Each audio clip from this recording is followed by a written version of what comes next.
everyone! Welcome back muli dito sa ating YouTube channel. Naway nasa mabuti kayong kalagayan kasama ang inyong mga mahal sa buhay. At para naman sa mga subscribers natin na nasa ibayong dagat, nasa abroad, nagsusumikap dahil gustong may mabago ang kanilang buhay at buhay ng kanilang pamilya, dasal ko lagi ang inyong kaligtasan. At sa vlog natin ito, pag-uusapan natin or isa-share ko sa inyo para sa bago pa lang at kakapanood pa lang dito sa channel natin at hindi nakasubaybay last year ay ang mga bagay na dapat natin ihanda para sa pagpasok ng bagong taon. Ito rin ang mga bagay na dapat ihanda bago kayo or dapat ipasok actually. Ito ang dapat unang pinapasok sa bagong tahanan, whether you are renting or sarili nyong tahanan. Ito ang mga bagay na unang pinapasok sa tindahan ninyo bago kayo maglagay ng mga eskaparate o ano pa mang mga muebles. Ito yung mga bagay na pinapasok natin bago tayo magpasok ng ibang gamit sa opisina natin kung lilipat tayo ng opisina. This brings prosperity and stability. Ito yung simbolismo ng mga bagay na ito. Yung patuloy na may blessing, yung hindi tayo mauubusan ng blessing sa buong taon. Kaya, sa bago pa lang dito sa ating YouTube channel, make sure na nakasubscribe kayo at i-click na rin yung notification bell para lagi kayong mauuna sa mga kaabang-abang nating vlogs at gabay at live na gagawin natin dito sa channel natin na ito. Muli ulitin ko, ito ay pawang gabay lamang at ito yung mga bagay na hinihahanda pag lilipat kayo ng bagong tahanan at lalong-lalo na pag i-welcome natin ang bagong taon. Speaking of bagong taon, ilang araw na lang, ilang oras na lang at sasalubungin na natin ang bagong taon. At dahil dyan, ituturo ko muli sa inyo at after this, i-share ko sa inyo paano ililigpit. Ito naman ay para sa mga taong gumawa nito last year. So, paano ito ililigpit, saan ilalagay, ano ang gagawin, kailan ililigpit. At kung ano pang posibleng katanungan ang pwede kong masagot ngayon sa vlog na ito. Unahin muna natin ang mga kakailanganin natin. Kailangan natin ng cotton. Ang laman ng bottle na ito is cotton or bulak. Ang cotton or bulak ay nagpapahiwatig o simbolismo ng kagaanan, magaan na pasok ng pera, magaan na masusolusyonan yung mga problema. Of course, kailangan din natin ng asin. Ang asin, salt. Yan. Ang asin ay sumisimbolo or isang bagay na nagwawala or nagtatanggal or naglilinis. It's a cleansing element, nagtataboy ng negatibong enerhiya. At of course, kailangan natin ng rice o ng bigas. A good harvest. We want to have a good harvest para sa buong taon. Yung masaganang ani na hindi tayo mauubusan ng pagkain at marami pang blessings sa buong taon. Kakailanganin natin ang sugar o asukal. Pwedeng puti, pwedeng brown, depende sa kung ano ang available sa kusina o sa bahay ninyo. Ang sugar ay sumisimbolo ng sweetness ng relasyon natin sa mga business partner natin, sa mga taong nakapalibot sa atin sa lipunan at lalong-lalo na sweetness and bond sa mga taong mahal natin sa buhay. Kailangan natin ng mantika. Mantika sumisimbolo ng smooth, okay? Smooth at matiwasay na daloy ng buhay. And of course, kailangan natin ng water, ang tubig. Kailangan malinis at itong tubig na ito should be a drinking water in as much as possible. Yun na nga, di ba? Pwede tayong mabuhay ng ilang araw kahit walang pagkain basta't may iniinom tayong tubig. Of course, kailangan natin ng mga lalagyan, ng mga jar na maliliit. Okay? May mga sample ako dito. So, pwedeng, kung hindi kayo umiinom ng soft drinks, lifestyle niyo sa bahay, walang soft drinks, so wala kayong ganito na ginamit ko, yung maliliit na bottle ng soft drinks, what you can make use or pwede nyo gamitin ay mason jar. Kung talagang may budget kayo, may mga mason jar na available sa mga mall, sa mga department store. O di kaya naman, dahil kakatapos pa lang ng Pasko, marami tayong jar ng palaman at marami tayong jar ng mga nata de coco at mga kung ano-ano pang ingredients natin sa paggawa natin ng fruit salad or buko salad. So, pwedeng gamitin yon. O di kaya naman, alam nyo yung jar na pinagkakalagyan ng mga peanut butter, pwede yun. Franz, kailangan ba na uniform? Kasi yung nakikita nyo dito is, yung ginawa ko is uniform. Not necessarily uniform. Kung ano lang ang available na makukumpleto ninyo, yung mga elemento at mga bagay na binanggit ko dito, okay na po yun. Not necessarily kailangan uniform.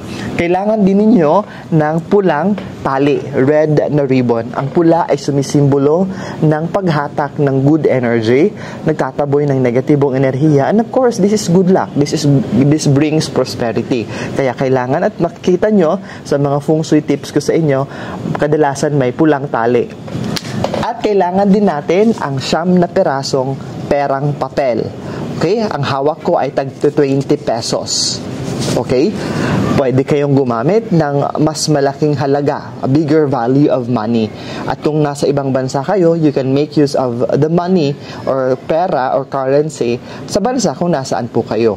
Uulitin ko, nakadepende na po yan sa inyo kung ano ang perang gagamitin ninyo. At dapat lang, depende sa budget ninyo. Of course, kung kaya nyo, tag-1,000, well, then and good. 9 na peraso. Franz, dati sinabi mo 12. 12 o 1 dosina yung ginamit natin last year. Dahil last year, hindi pa yon pumasok yung tinatawag natin na period 9. Ngayon, nasasalubungin natin ang Year of the Wood Dragon kasabay ang pagsalubong natin ng period 9. Kaya, to blend in with the period 9 at para makonquer natin ang mga financial challenges ng period 9, kaya kailangan natin gamitin ang 9 na pirasong perang papel. Yan ang explanation ko po para sa mga posibleng magtanong, bakit 9 ngayon? Because papasok tayo sa tinatawag na period 9. So, simple lang ang gagawin natin. Pupunuin natin ang bawat lalagyan. Okay? Pupunuin natin ang bawat lalagyan sa mga nabanggit ko na kakailanganin na natin. So, cotton, asin, asukal, bigas, mantika, tubig, at of course, yung perang papel, ipapasok din natin. So, gumawa na ako, may mga ginawa na ako para hindi masyadong mataas yung vlog natin. So pinuno ko na yung mga lalagyan na hinanda ko kanina behind the scene bago ako nag-record sa sarili ko. And of course, ipapasok ko na yung 9 na pirasong pera. So 9 na pirasong pera, kailangan lang natin na nakaharap ang mukha ng tao pag nirolyo natin ito. Kasi syempre, hindi naman to kakasya sa maliit na bungangan ng bottle na ito. O pwede rin, dito natin siya ilalagay. O pwede rin dito. So, kahit saan na lalagyan, na bakante at pwede, okay po. Ayan. Tapos, isi-sealed ko na siya. At dapat din pala, maghanda kayo ng scotch tape or masking tape kasi lahat ng ito, kung makikita nyo close up, lahat ng ito bago ko tinali yung ribbon ay in scotch tape ko sila, siniled ko sila. Ibig sabihin, silyado at hindi lalabas at hindi mapapariwara yung blessing papunta talaga sa atin. Mamaya-maya isi-sealed ko ito at of course lalagyan ko rin ito ng pulang laso, pulang ribbon o pulang tali.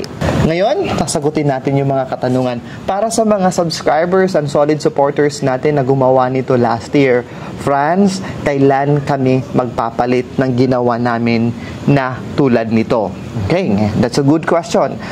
Pwede nyo itong palitan on the last week of December. Every last week of December every year. Sa huling linggo ng Disyembre, that's the time na pwede kayong magpalit. From December 26, 27, 28, 29, 30, even on the 31st of December, kung kaya pa ng oras ninyo at may time pa kayo, go, okay lang. Magpalit kayo. Franz, another question. Franz, pwede ba namin gamitin muli ang mga lalagyan? Opo, pwede nyo pong gamitin muli yung mga lalagyan. Ang mahalaga ay mapalitan ang laman. Dapat bago ang laman. Bagong taon, a new beginning. So, dapat bago yung mga laman. Bago nyo po gamitin yung mga lumang lalagyan, ang importante lang po ay mahugasan ng maayos, ng maigi, at i-dry, matuyo, bago nyo muli gamitin. Ngayon, another question. Sa mga gumawa nito last year, Sir Franz, ano ba yung pwedeng gawin sa mga laman nito? Okay, simulan natin yung pera kasi hindi ko pa nasisealed. Mamaya-maya after the vlog, isi-sealed ko ito. Ang pera ay pwede nyong i-deposit sa bangko. Ang pera ay pwede nyong ihulog sa ipon challenge natin para sa bagong taon, sa susunod na bagong taon. Ang pera ay pwede nyong igastos. Ang pera ay pwede nyong itago sa wallet ninyo. Lahat ng possibility na pwede nyong gawin sa pera. Of course, wag lang aksayahin ang pera. So, pwede po ang pera na magamit sa ibang purpose after this. Sa tubig naman, sa drinking water naman, depende kung safe pa ba ito inumin. Pero kung nagdadalawang isip kayo na safe pa itong inumin, let's do a way na magagamit pa rin ito. Pwede natin itong idilig sa mga halaman. Yung cooking oil, for as long as hindi pa siya expired, hindi pa siya sira, ang cooking oil ay pwede pa natin gamitin sa pagluluto. Yung bigas, pwede pa nang isaing kung nakikita nyo na walang molds at walang mga kung ano-anong gumagalaw sa loob, pwedeng hugasan at isali or isama sa pagsasaing natin.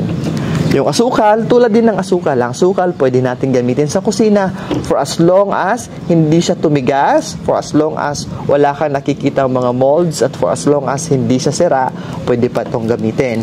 Tulad din ng asin. At kasama din ng cotton. Kung sa tingin ninyo ang bulak ay malinis pa, ang cotton ay pwede pang gamitin, you can make use of it.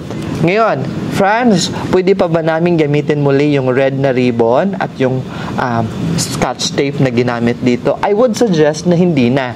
Tulad din ng lalagyan, palitan natin ng bagong pulang tali, pulang laso, at pulang scotch tape.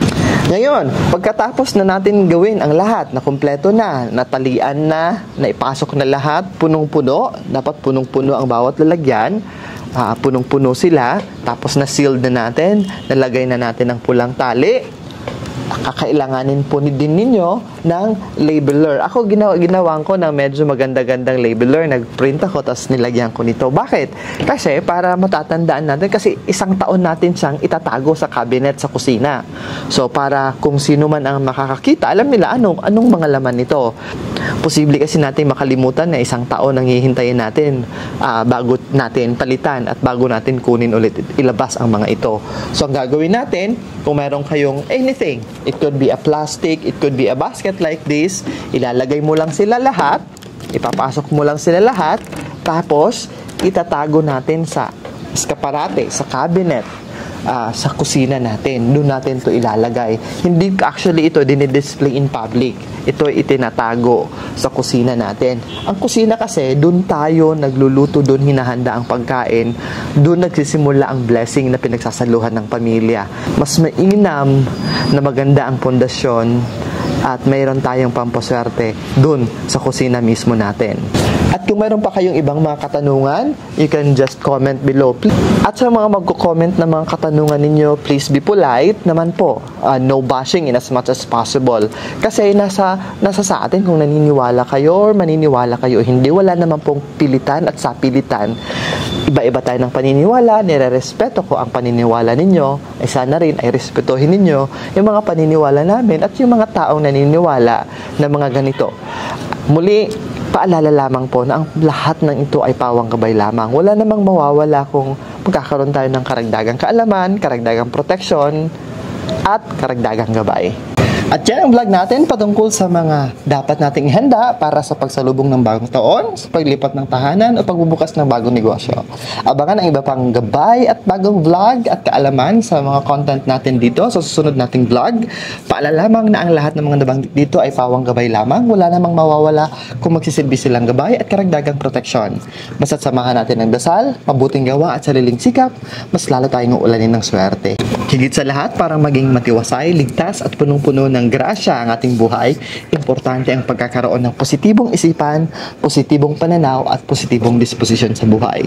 Muli, maraming salamat sa inyong patuloy na panonood, pagtitiwala at lalong-lalo na sa inyong patuloy na pagmamahal. Kita-kita tayo sa susunod kong vlog dito sa channel na ito at sa isa ko pang YouTube channel. And you can also follow me in all of my social media accounts.